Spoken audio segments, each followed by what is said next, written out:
Extreme heat doesn't just strain the body, it can also change how certain medications behave, and in some cases turn routine prescriptions into unexpected health risks. During a recent heat wave in Italy, a 30-year-old man was admitted to an emergency department with acute kidney failure and severe dehydration. Initially, his symptoms resembled classic heat stroke, but clinicians later realized that his prescribed GLP-1 receptor agonist may have contributed to the severity of his condition.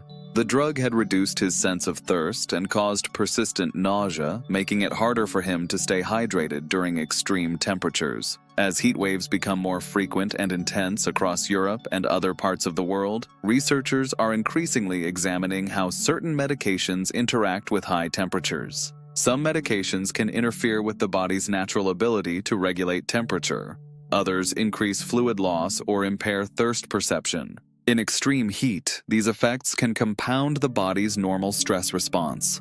Several drug classes are consistently identified as higher risk.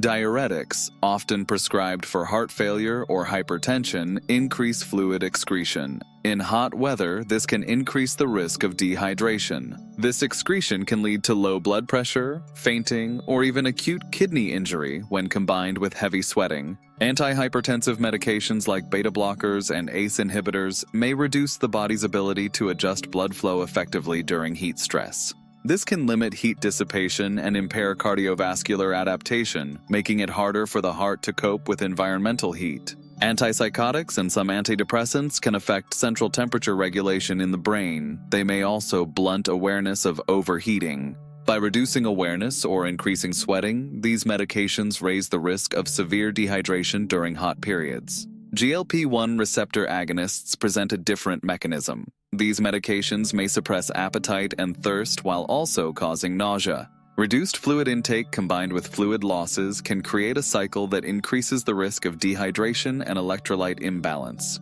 In addition to physiological effects, environmental heat can directly affect certain medications.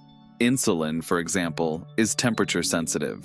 Insulin may lose potency if not stored properly. Pressurized inhalers and other canisters may also become unstable when exposed to high heat. Importantly, this does not mean patients should stop taking their medications. Many of these drugs are essential for managing chronic conditions. Abrupt discontinuation can be dangerous. Instead, experts emphasize awareness and proactive management with your healthcare team. Researchers in Germany are developing a tool known as the Caller List, a guide to help healthcare professionals identify medications needing closer monitoring.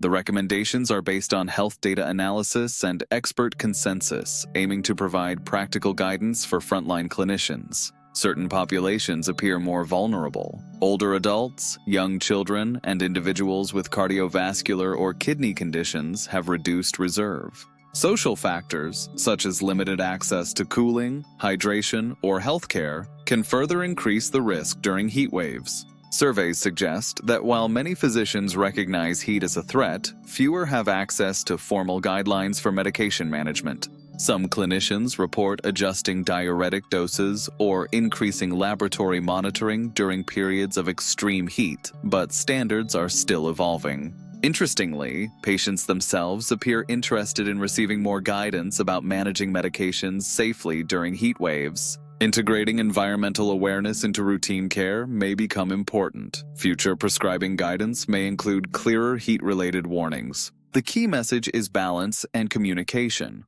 While you shouldn't stop medications, there are proactive steps you can take. Stay well hydrated unless medically contraindicated and monitor for symptoms like dizziness, reduced urination, or persistent nausea. Ensure medications like insulin are stored correctly and consult healthcare providers about whether temporary dose adjustments are necessary. Understanding these interactions allows clinicians and patients to prepare rather than react to environmental heat stressors. This video is for educational purposes only and does not constitute medical advice.